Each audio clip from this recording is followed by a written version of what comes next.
J'ai suivi un CAP et un bac professionnel au CFA de Leriers en collaboration avec Jeanlin Carrosserie à Chambéry. Donc j'ai commencé en BEP CAP donc au CFAI de Leriers à Chambéry. J'ai fait 2 ans de BEP, 1 an de mention. Par la suite, j'ai fait un bac pro en alternance. Et après 2 ans de bac pro et embauché par la suite. J'ai continué sur un BTS en alternance et je suis rentré dans l'entreprise de chez Jeanlin. L'apprentissage est effectivement la meilleure formule qu'on ait trouvée pour voir à nos besoins. Ça nous permet d'avoir des jeunes pendant plusieurs années à l'entreprise qui sont formés à nos méthodes, à nos valeurs et qui sont immédiatement employables dès la sortie de l'apprentissage.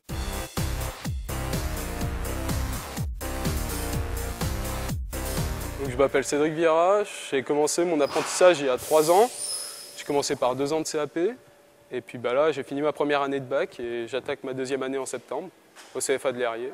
On peut effectivement trouver des formations qui vont du CAP à bac plus 3, donc on forme des CAP, on forme des bacs professionnels, on forme des CQP, certificats de qualification professionnelle, on forme des BTS et on forme aussi des licences professionnelles qui sont donc le niveau bac plus 3.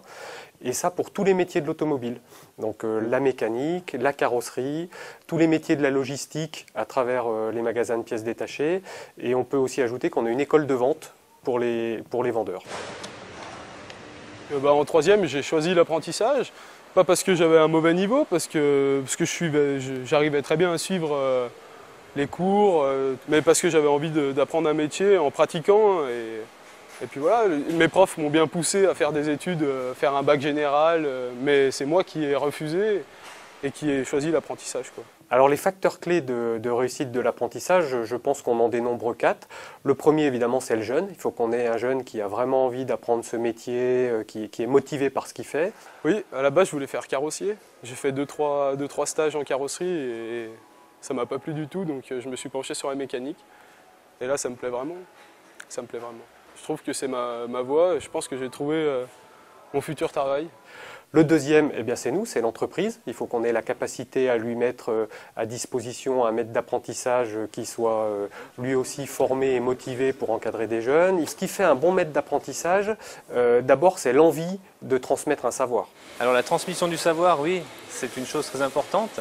C'est-à-dire qu'au fur et à mesure des années, par exemple, on voit dans la marque Volkswagen, vu qu'on est chez Volkswagen actuellement, tous les modèles que l'on a, donc tous les mécaniciens qui ont travaillé dans la marque, ont des petites astuces, des méthodes de travail qui sont transmises via la pratique en fait, aux apprentis qui sont formés dans notre concession. La mission d'un maître d'apprentissage, c'est d'abord d'être très patient envers les jeunes qui arrivent donc dans les entreprises, de les soutenir et puis de leur expliquer un petit peu toutes les variantes du métier qui ne sont pas toujours très évidentes, surtout avec le contact de la hiérarchie, des collègues, parce que dans le milieu du travail, on a beaucoup de... C'est une vie de groupe, hein. Ils n'ont pas spécialement l'habitude d'obéir à des ordres. Et puis la discipline, d'être à l'heure et la qualité de travail à obtenir. Ouais. Le troisième facteur, c'est l'école, le CFA, hein, avec qui on communique beaucoup, on échange sur les nouveautés techniques de manière à ce que les jeunes soient aussi bien formés dans les CFA.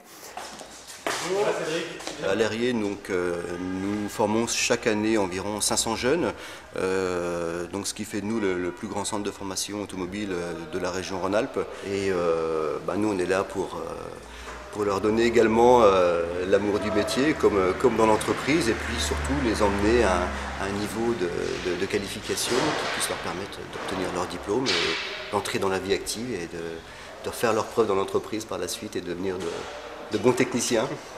Et on apprécie vraiment de travailler avec eux dans le sens où vraiment les jeunes qui sont motivés et qui font leurs preuves dans le métier ont de grandes chances d'insertion professionnelle et on les voit évoluer dans l'entreprise, prendre des responsabilités et devenir des techniciens confirmés. Et ça c'est notre plus grande récompense de voir que les jeunes qu'on a formés ici, eh bien on les retrouve dans les entreprises insérés avec un niveau de qualification qui correspond aux besoins des entreprises.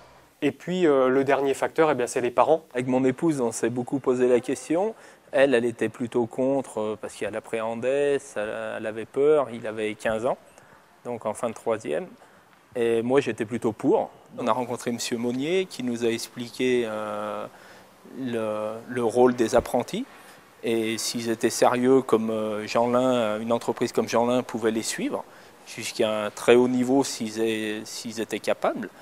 Donc il y a une lente évolution des mentalités et les parents commencent petit à petit à prendre conscience que l'apprentissage, ce n'est pas une voie de garage, c'est au contraire une vraie voie d'avenir pour que le jeune apprenne un métier, mais aussi trouve un emploi. Un métier, il était passionné par la mécanique, et il voulait, donc c'est pour ça qu'on l'a suivi, quoi. Le message essentiel que j'ai envie de délivrer aux parents, c'est de dire le contenu de l'apprentissage, c'est le même, que la qualité des diplômes, c'est la même que ce que fait l'enseignement continu. À la fin de mon apprentissage, j'aurai mon bac. La grande différence étant que comme le jeune acquiert beaucoup plus de pratique dans son métier, il est beaucoup plus employable dès l'obtention du diplôme et il peut prétendre progresser beaucoup plus vite dans l'entreprise qu'un jeune qui a été formé à travers la formation continue. C'est du temps de gagner par rapport à quelqu'un qui sortirait d'un bac général et qui voudrait se lancer dans la mécanique parce qu'on a déjà quelques années d'expérience. La formation ne s'arrête pas à l'obtention du diplôme, au contraire, ça n'est que finalement la première étape d'un long parcours et le jeune va ensuite continuer à se former dans l'entreprise sur tous les aspects techniques ou relationnels qui touchent à son métier. Et puis il va progresser. Donc si on prend l'exemple d'un mécanicien, ben, il va commencer par occuper un poste de mécanicien. Et puis ensuite il va occuper un poste de conseiller technique. Et puis il pourra ensuite prétendre occuper un poste d'adjoint de chef d'atelier et voire un poste de chef d'atelier.